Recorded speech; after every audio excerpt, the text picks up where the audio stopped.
right, not nervous, not nervous, not nervous. Does it work? Okay, I said that out loud. So how many of you are practicing TDD, test-driven development? All right, I don't care. This talk is not about testing, so anyway, thank you. Hi, everyone. My name is Liran Tal. I have a small confession to make as we start. I am addicted to terminals. I like them black. I like them green, with or without autocomplete. I have completely and utterly fallen in love with a terminal. So just a few things about myself. I work at Nielsen from our Tel Aviv offices in Israel. I love open source. I've been part of the Linux community since an early age. Some of you may know me for my recent work around the Min.js full-stack JavaScript framework a while back. My recent work, however, has been around security and Node.js tooling, and I was honored to join the Node.js Foundation as a member of the security working group. So this is a fairly old picture of me. Yeah, I had to share this with you because back in the days, I used to do a lot of Linux, DOS, QEMU, so I pretty much grew up in the terminal. But what's amazing in this picture is not the nylon wrapping on my printer, which I think used to get the dust away, or the incredible processing power of 200 megahertz CPUs back then. It's actually the fact that I had hair at some point in my life. I have this picture to prove it, so yay. And it's a sensitive issue for me. When people go to sleep, I think they dream about what they want to do in life.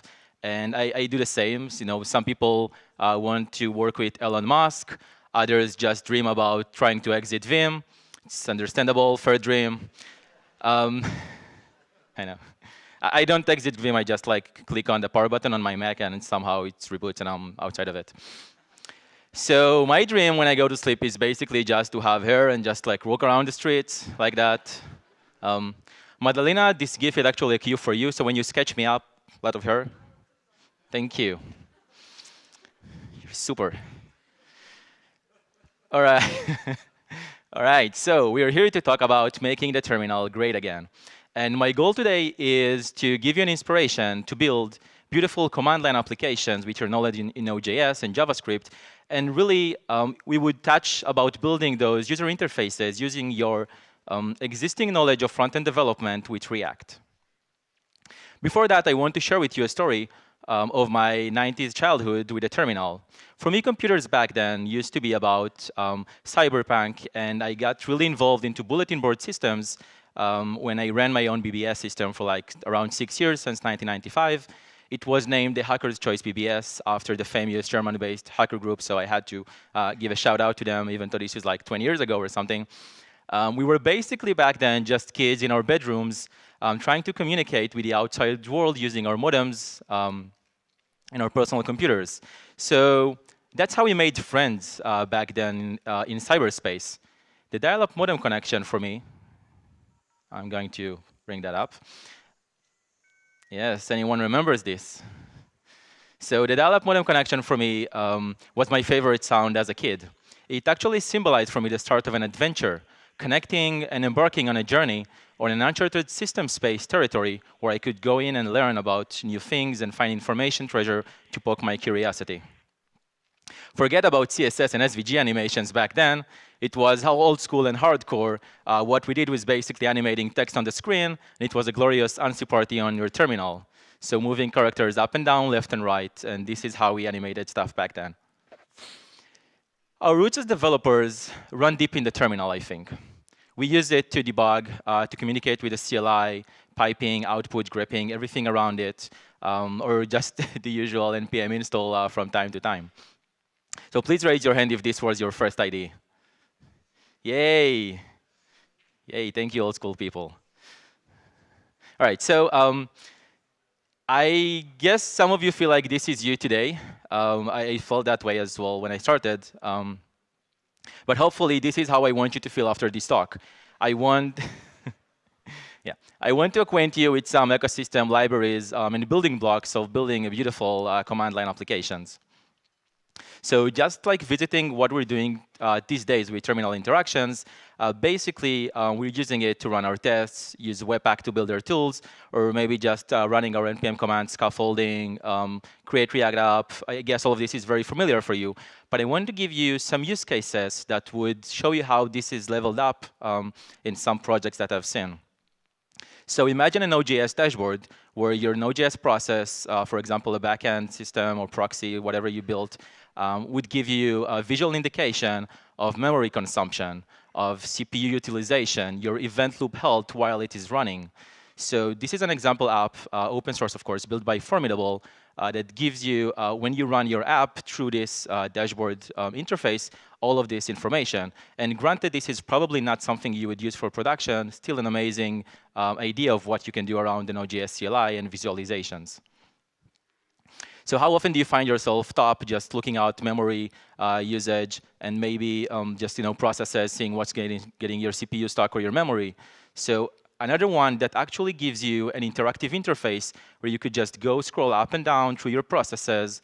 This is all built with Node.js, just straight on the CLI on the terminal, run it up, and it works.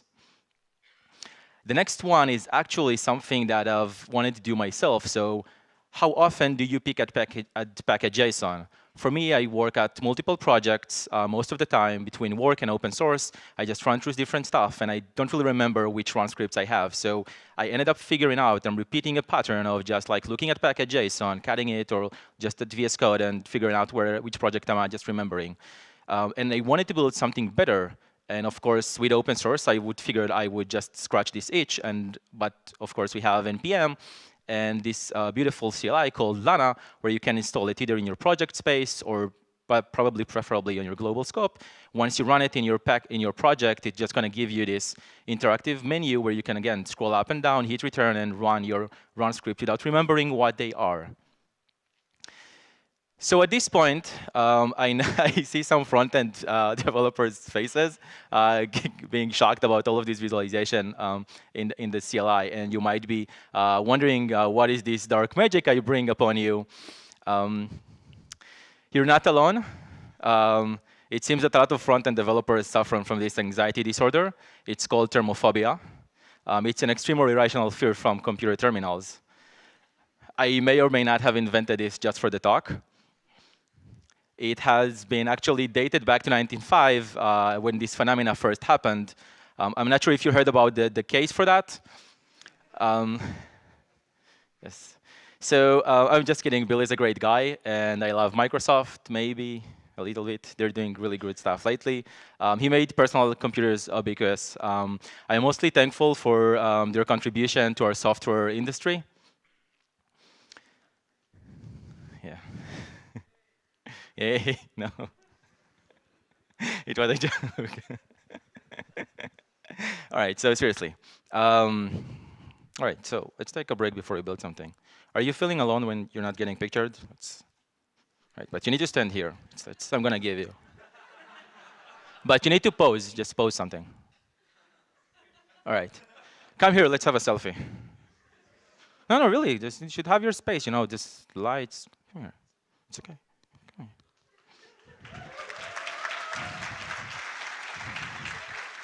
Just like this. And they should shout like Node.js 10, which is released in like end of April. So, yay.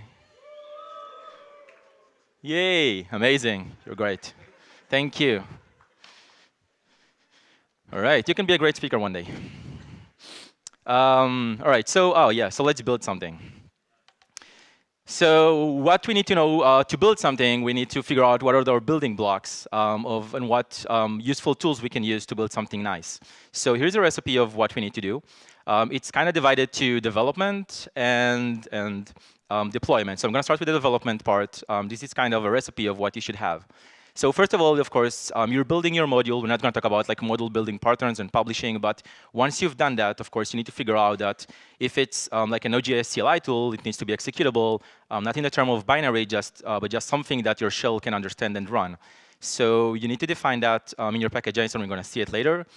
The next thing you need to do is basically be able to parse arguments. Probably most use cases for what you would need is to be able to parse those command line arguments, and you need a way of doing that. The third thing you would need is probably not, again, not all use cases, but maybe providing interactivity. For example, asking user for information, yes and no, maybe choosing from a list of options. And lastly, maybe adding some spark to it, some colors, some progress bar animations. So let's dive into it and figure out. So to be able to define something as executable when you publish it, imagine that this is your package.json file. It has this bin key entry, which can be a very simple key and value, and then just npm would figure out based on your package name that this would be what you would link to. Or you can be a little bit more verbose and just use an object with the key and value for the name and the path. I like the verbose one as a personal preference for me because, again, it's more readable and not a lot of magic going on. And secondly, and more importantly, it means, of course, you can have multiple executables if you need to publish that. So you're already getting that kind of in here. So the next thing you need to do is whatever is your executable thing, you need to tell your shell how to run it. So this is usually known as the shebang key, this pound or hash sign that's just in the beginning of your script. You just need that, of course, in your index.js or whatever that's going to be, followed by an exclamation mark and the path to your node interpreter, which you can locate through the env variable. So the other thing that we talked about is parsing arguments. And you could do that through several ways. Of course, one of them is just use the process args to do it. And you would have to do all the hard work of doing that. And also, you can have multiple ecosystem libraries that allow you to do it. I chose yargs. It's like argument parsing for pirates or something. But there are others like Commander, which Yarn uses. And there's also Optimist or Minimist, which are supposed to be more lightweight. But I find yargs to be flexible enough as well as powerful when I need it to. So once you use it, it gives you all of these help information, examples, command options out of the box. And you don't really need to do a lot of work to enable that. So let's talk about interactivity, which is an important part. What if you needed some autocomplete input for your users to give you some input? Or, for example, an optional list works where you can scroll up and down. I'm sure you've seen some of those use cases. So Inquirer is a good example of this library. And adding Spark, this is very important. I'm sure all the front-end developers are like, yeah, UX, UI for developers.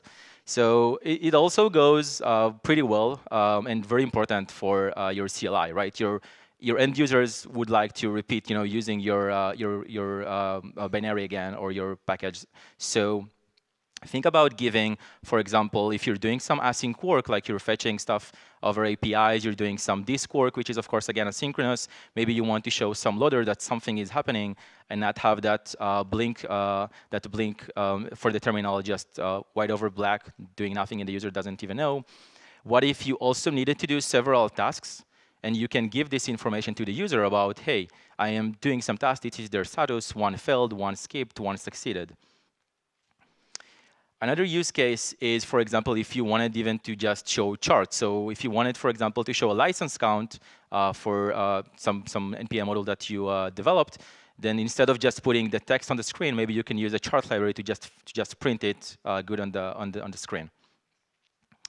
So how many of you, who likes Batman here? Right. Well, too bad for you. We're going to do a Chuck Norris CLI. All right, let's get out of this mirror mode.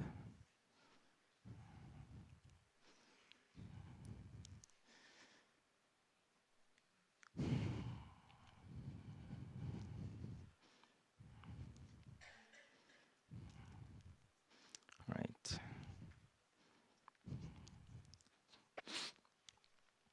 All right, so tell me when you can see stuff, and I'll just zoom it until you die or something.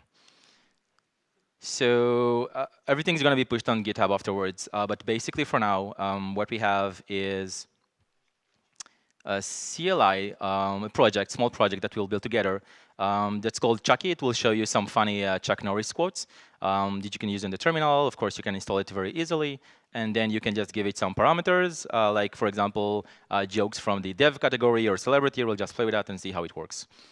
I have in my package.json the fairly simple example I showed you before.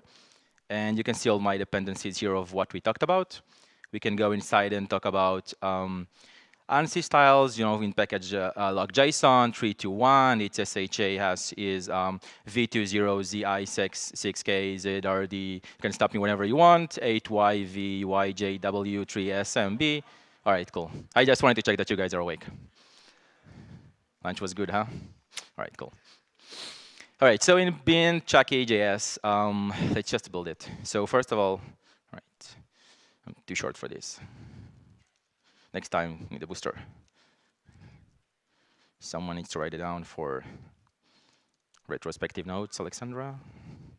All right, so we're just starting up user bin env and const args. Maybe you guys are seeing stuff? Okay. And let's start with console login. All right, I could use the embedded editor, but I think, no, not work stuff. Wait, this one. So, is it this one? I don't know. Let's see. Yeah. Don't even need node because we defined something. So let's just run it. All right, so process, yeah. So process argv, yeah, wait. Bigger. I know, it's getting bigger. All right. So process argv just gives you everything. You can parse it yourself, but we said like that's not gonna be very intuitive if you do it. It's have to handle like shorthand notation and longhand notation. So let's do something else. All right.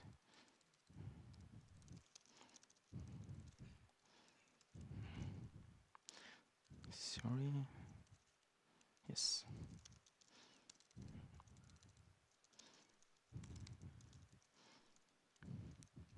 Mm-hmm.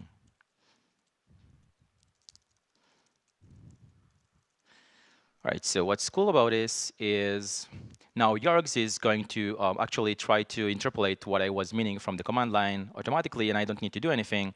I also even get, should be getting at least, the help, for example, or minus version, and I didn't really do anything except using it. We could go a little bit further and just define what we need. So for example, you could do help true, version true, just to be a little bit more verbose. Example of how to run it. So for example, this could do an epilogue, for example, should add some copyright.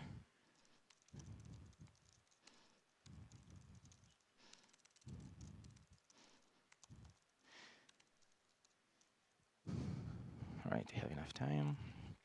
All right, and maybe we can add some options. So let's define a category option like we saw in the README, and we can say that this option is required. And we can define an alias for it being, category C. Even define a default for it. So it would be this one. Don't really need this one, except all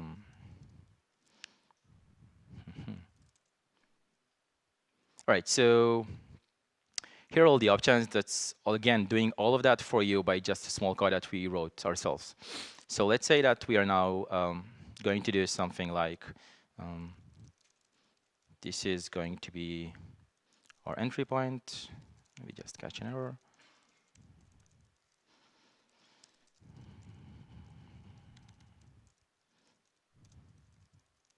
And you might want to do exit code of different than 0 if something bad happens.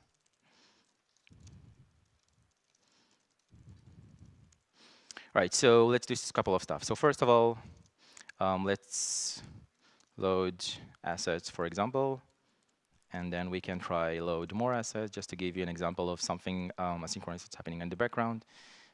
Get a joke. Maybe display the joke and get user feedback. Okay. So how do we load the assets? Yeah. For example. So I'm going to do everything here. It's definitely not the best practice of writing like Node.js code or modules, but it will give you an easy example of to reason about of what's related to what with the packages. So we're going to use Aura first, and we need to instantiate it. And then Aura start, loading baby Chuck Norrises.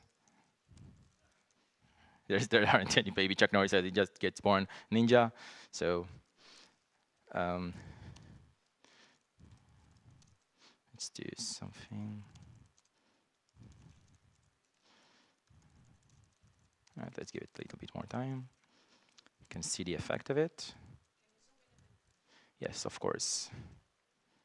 Better? Okay.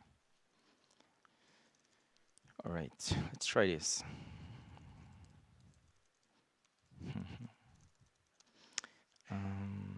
Load assets. Let's see if this works first. Nice. Nice catch. I've been delaying that for like 6 months, so I don't care. That's what happens when you travel to He's been persistent, that's good. All right, so how many more zooms do you need? Come on, this is like pretty bad already.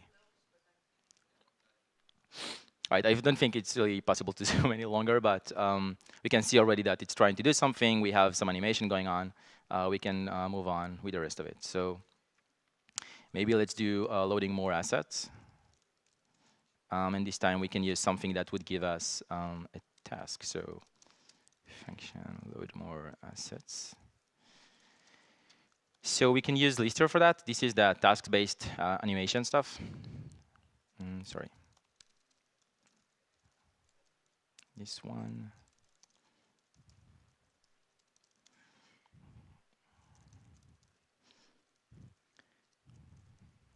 Okay, so it gets a title for whatever needs to happen and a task for callback, which is just copy this one.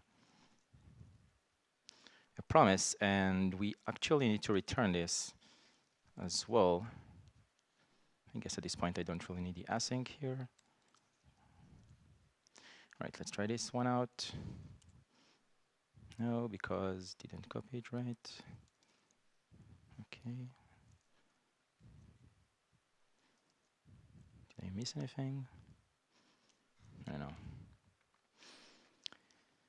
All right, and then it's doing something else as well. And what's really cool is that you can something too is also show errors with this. So imagine something like new error, whatever happens there. So it's going to try and do something and fetch and then fail. And we, of course, printed out to the stack trace and everything, of course. What you could do, for example, in this case, and what I've been doing is I'm catching this error and propagating and managing the task myself. So I don't need this example anymore. Right. So let's get a joke.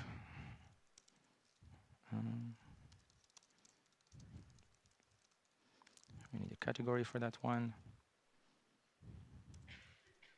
All right, we need a joke as well.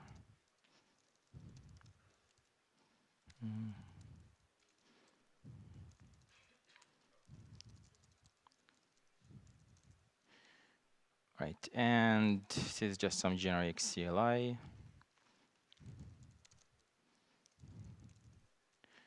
It's Chuck Norris IO. Of course, it's going to be a Chuck Norris npm package. Of course. So let's see how it works if I remember this usage correctly. You check. Yes, and then you just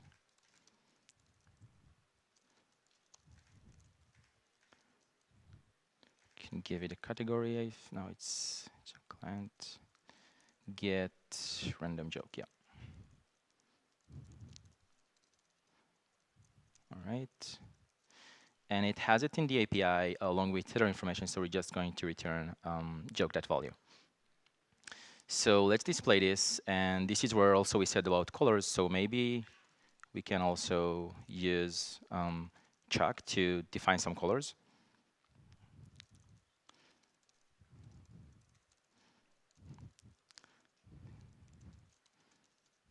Background of green. Joke. Let's see if this works. Not going to wait 2 seconds for each. Right. What's going on? So, hopefully, yay. So Chuck Norris doesn't need sudo, he just types Chuck Norris before his commands. Makes sense? Chuck Norris can unit test enter applications with the single assert. Also makes sense. Chuck Norris types with one finger. He pointed at the keyboard, and the keyboard does the rest. Obvious. I'm just going to continue unless you stop me and want to continue, so it's like good jokes. And no one has ever spoken during review of Chuck Norris code and lived to tell about it. Also makes sense. All right, but seriously, like you can pass in, for example, another category, and this is how everything flows. So the rest of, I think maybe the last part, what is it? Oh, another one, please. The celebrity part. You're enjoying that one? It's, it's fair enough. In a tag team match, Chuck Norris was teamed with Hulk Hogan against King Kong Bundy and Andre the Giant. I know who those. He pinned all three at the same time. Right, nice. You want more? I can. It's like I have 20 minutes, so I don't care. We're fine, having fun. It's conference, so maybe more. Okay, I'm just kidding. All right. So what did we say? We have so many to do. Is like writing code is so hard. So get user feedback. All right. So I wanted to show you. I think last part was Inquirer. Yeah. So let's try it. Get user feedback or something. Const inquire. Yes, this one. All right, I'm returning inquire prompt, and I need to tell it. Again, it's an array of options because you can do several prompts. Need to have a type since there are different types available for you, like yes, no questions, confirmation, prompts, as well as. So let's do confirmation and just start with that. You need to give it a name, so you can collect it later if you need to do anything with this. What's going on? And whatever you want to do there. So was Chuck Norris funny? And I don't need this as well. All right. So how did we call it? Get user feedback. Okay, let's try this again. Charlie Sheen is Chuck Norris' love child. I don't know, that's disturbed. So funny, no, bye-bye. All right, so let's go back to the presentation.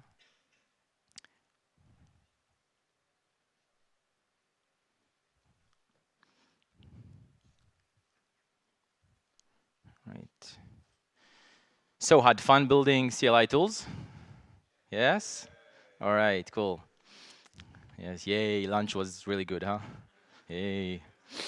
All right, so deployment part. So what we need to do is, for example, think about how our app would do in deployment. So manage configurations, for example, like persistency token, for example, the NPM plant. I have like 0 minutes, so I'm going to run through the rest of the slides very speedy. Your node versions compatibility. So for example, if you need to be able to support like node 4 or node 6 and you're doing async await, that's a problem. Ask me later, I'll tell you how. So building interactive UIs, I'm going to show you how you can do like a full-fledged one. All right, give me like five more seconds. Nice, 5 more. Yes, no, minutes. All right, so full-fledged interfaces, I'm going to run through this fairly fast, but it's not a lot. So are you, for example, the Docker use case? So if you used it, you might be doing Docker ps-a. You get this list. It's ugly. You have no idea what's going on. I didn't either. You do Docker run MongoDB. Maybe that works. It's a long command on the command line. If you want to look into logs, you need to put the container ID. And if you need to execute something, it's pretty bad. So someone told me use an interactive, web UI for Docker, and I was like, no, I'm on the CLI. I want like, no context switch. So here's terminal interaction zoomed up to supercharging it. So I built this tool called Dockley. Basically, you can see what it does behind the screen. It's built to give you an interactive UI that you can actually inspect containers, log into them, run shell commands, everything from just straight from your CLI. It's open source, and I'm looking for some people to help me maintain it. So just help me. So how does it work? It uses Blast, which is a Carses-based library for the terminals. It gives you a JavaScript terminal implementation. It's basically like doing DOM elements that you can just instantiate it and give them, just put them on the screen like a box, a title, everything. So this just create, for example, a box. Then I can go and style the box. I can say top, left, tweets. If I enable tags true, I can give the content with tags and enable events. So this is what it would look like. So let's run through this. We're not going to build something since we're low on time, but yeah. So I want to show you how you're doing that with React. Okay, I'm going to do this like really, really quick, I swear.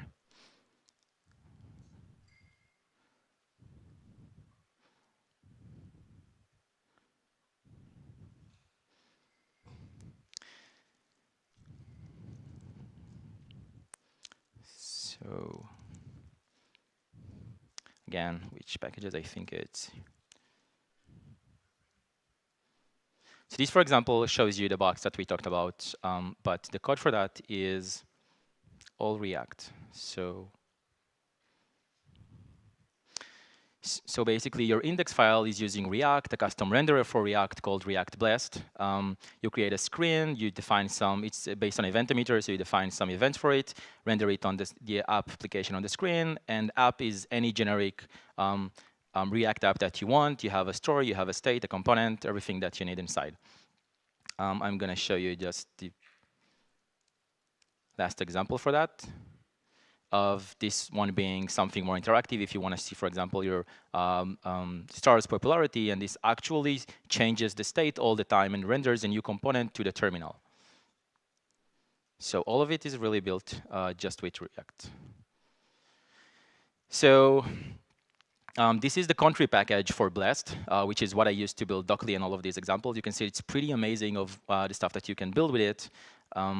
For you guys on Vue.js, Sebastian and X, Sarah, and everyone else, there's also a Blast Vue.js if you want to build your apps with that.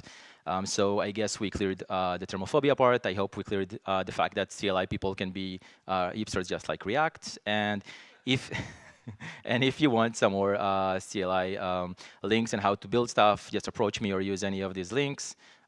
Thank you so much.